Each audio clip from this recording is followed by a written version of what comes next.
American president Donald ટ્રમ્પે Canada અને Mexico પર 25% ટેરિફ લાદી છે, જ્યારે ચીન પર 10% ટેરિફ વધારો કર્યો છે, જેની અસર ગ્લોબલ માર્કેટ પર પણ પડી છે.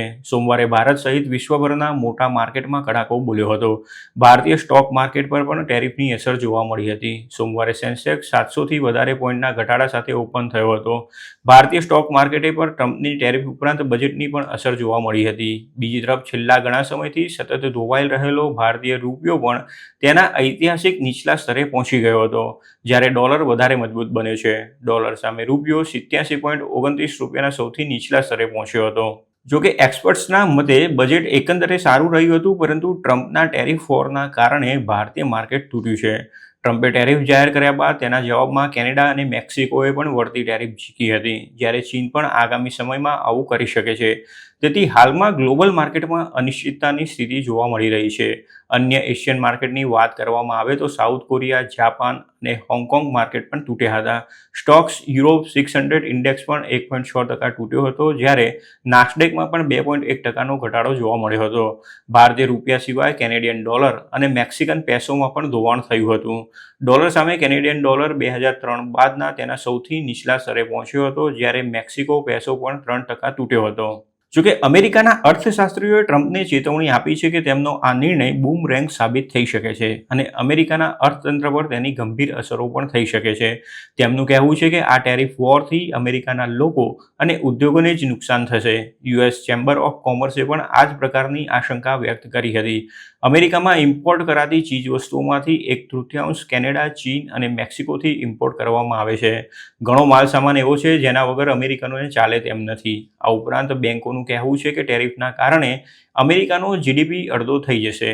યુબીએસ રિસર્ચના મતે કેનેડા અને મેક્સિકન એક્સપોર્ટર્સ તમામ ભાવ વધારાનો બોજ અમેરિકન ગ્રાહકો પર નાખે તેવી પરિસ્થિતિમાં અમેરિકાના જીડીપીમાં 1.4%નો ઘટાડો થઈ શકે છે. બીજી તરફ નોમુરાનું કહેવું છે કે ટેરિફથી ઓટોમેકર્સને મોટો ફટકો પડશે.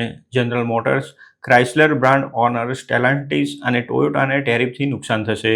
તેઓ મેક્સિકન અને કેનેડિયન ફેક્ટરીઓમાંથી ઇમ્પોર્ટ થનારા વ્હીકલ પર તેમને ટેરિફ આપવું પડશે, જેના કારણે તેમને અનુક્રમે વધારાના $9.5 બિલિયન, $6 બિલિયન અને $5.9 બિલિયન ફટકો પડશે. ટ્રમ્પની ટેરિફની અસર દિગ્ગજ ઓટોમેકર્સના સ્ટોક્સ પર પણ જોવા મળી હતી. યુરોપિયન સ્ટોક માર્કેટમાં સોમવારે શરૂઆતના ટ્રેડમાં વોક્સવેગનના સ્ટોકમાં 6.8%નો ઘટાડો થયો હતો, જ્યારે BMWના સ્ટોકમાં 6.5%નું ધોવાણ થયું હતું. મર્સિડીઝ બેન્ઝના સ્ટોકમાં પણ 5.3%નો ઘટાડો થયો હતો, જ્યારે ફ્રાન્સમાં રેનોલ્ટ અને સ્ટેલાન્ટિસના સ્ટોકમાં અનુક્રમે 4% અને 7%નો ઘટાડો જોવા મળ્યો હતો.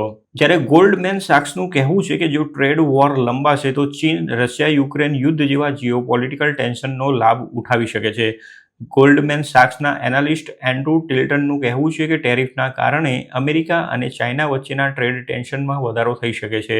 મેન્યુફેક્ચરિંગ, સપ્લાય ચેઇન્સ અને જીઓપોલિટિકલ મુદ્દાઓનો ચીન ફાયદો ઉઠાવી શકે છે. ચીને ટેરિફનો વળતો જવાબ આપવાની પણ વાત કરી છે. બેઇજિંગે અમેરિકા દ્વારા ચીનના એક્સપોર્ટ પર લાદવામાં આવેલા નવા 10% ટેરિફ અંગે કહ્યું હતું કે તે ટેરિફનો વળતો જવાબ આપશે. ચીને કહ્યું હતું કે અમેરિકાએ અન્ય દેશોને મનસ્વી ટેરિફ વધારા સાથે ધમકી આપવાને બદલે ફેન્ટાનાઇલના મુદ્દાને તર્કસંગત રીતે જોવાની અને ઉકેલવાની જરૂર છે. કેનેડા, મેક્સિકો અને ચીન પર ટેરિફ લાદ્યા બાદ ડોનાલ્ડ ટ્રમ્પ હવે યુરોપિયન યુનિયન પર ટેરિફ લાદી શકે છે. ટ્રમ્પે કહ્યું હતું કે યુરોપિયન યુનિયન અમેરિકાનો લાભ ઉઠાવી રહ્યું છે. યુરોપિયન યુનિયન અમેરિકાની કાર્સ નથી ખરીદતું કે અમેરિકન એગ્રીકલ્ચર પ્રોડક્ટ્સ પણ નથી ખરીદતું. તેથી હવે તેમનો વારો છે. ટેરિફથી અમેરિકામાં મોંઘવારી વધશે અને ચીજવસ્તુઓના ભાવ વધશે તે અંગે પૂછતા ટ્રમ્પે કહ્યું હતું કે અમેરિકનોને થોડો સમય માટે દુખાવો સહન કરવો પડશે અને લોકો પણ તે સારી રીતે જાણે છે. ટ્રમ્પે કહ્યું હતું કે યુકે પર પણ ટેરિફ લાદવામાં આવી શકે છે.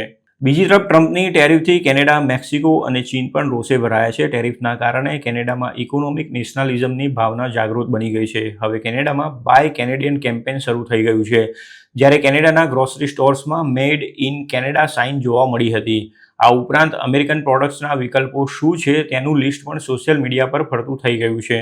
જ્યારે વડાપ્રધાન જસ્ટિન ટ્રુડોએ ટ્રમ્પની 25% ટેરિફ સામે અમેરિકન ગુડ્સ પર વળતી 25% ટેરિફ લાદી છે.